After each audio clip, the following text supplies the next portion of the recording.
4 and 2, so we'll start with Mr. McLean. Well, thank you very much. And my first question is going to be to Mr. and Ms. Yakelashek again.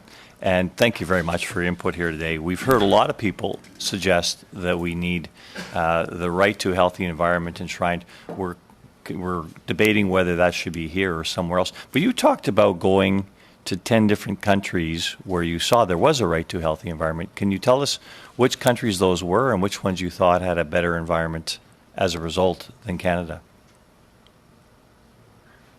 Thank you for the question. I unfortunately have not been able to travel to different countries to see environmental rights in action, but I know that there are many countries where environmental rights are making a real difference in the lives of their citizens, such as Costa Rica. Okay, thank you very much. This, as I said, this is an important consideration that we have to take here with this bill. It is a right, and Canada has a Charter of Rights and Freedoms. In your opinion, would this be better placed in this one single piece of legislation, or would it be better placed in Canada's Charter of Rights and Freedoms?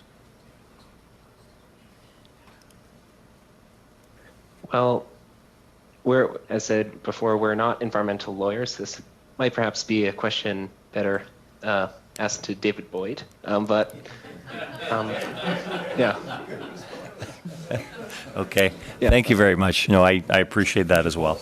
Let me turn now to Mr. Praznik. Mr. Praznik, I really appreciated your input here about the CUSMA. It's the first time we've heard about the overlap that is going to result from this, and that CUSMA has already identified as something that has to be streamlined, that foreign entities don't need to go through two processes in order to get their products certified in Canada. So, interestingly, would you propose an amendment that that would label a subsidiarity in health in Canada over the CEPA, or would there be superiority in this bill?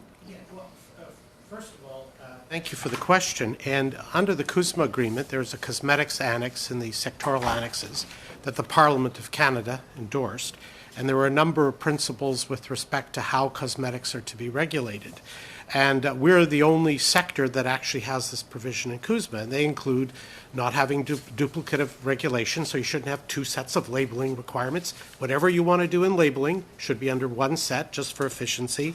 That you should apply a risk-based system, that the parties use INCI, which is the international nomenclature, which is known by consumers, importers, manufacturers, using necessarily chemical codes and what have you to determine a substance isn't an easy way to recognize it for most consumer industries. So this recognizes that as the important labeling provision for nomenclature. And thirdly, it recognizes that cosmetics have a lot in common with drugs and natural health products.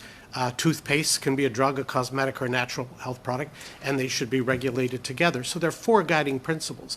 And what we've asked is, if there is a provision inserted in this bill with respect to additional labeling requirements, it should be exempting those products that already have mandatory ingredient labeling. Because if you have two sets of requirements, you're going to have different rules for size and font size and where they're located. And how does anyone comply? So again, that's the principle of Best Place Act. So if you intend to add any of that to the bill, we would think that you would want to exempt anybody now who's covered by another consumer product legislation that has labeling. Thank you. It's only a 4-minute round, so. Yeah. So will you provide some language that would actually make that clear as far as getting that superior legislation, if you will, that once it's complied with, you don't have to jump through the other hoops? If you could send us some language, Mr. Praznik, we'll go to Mr.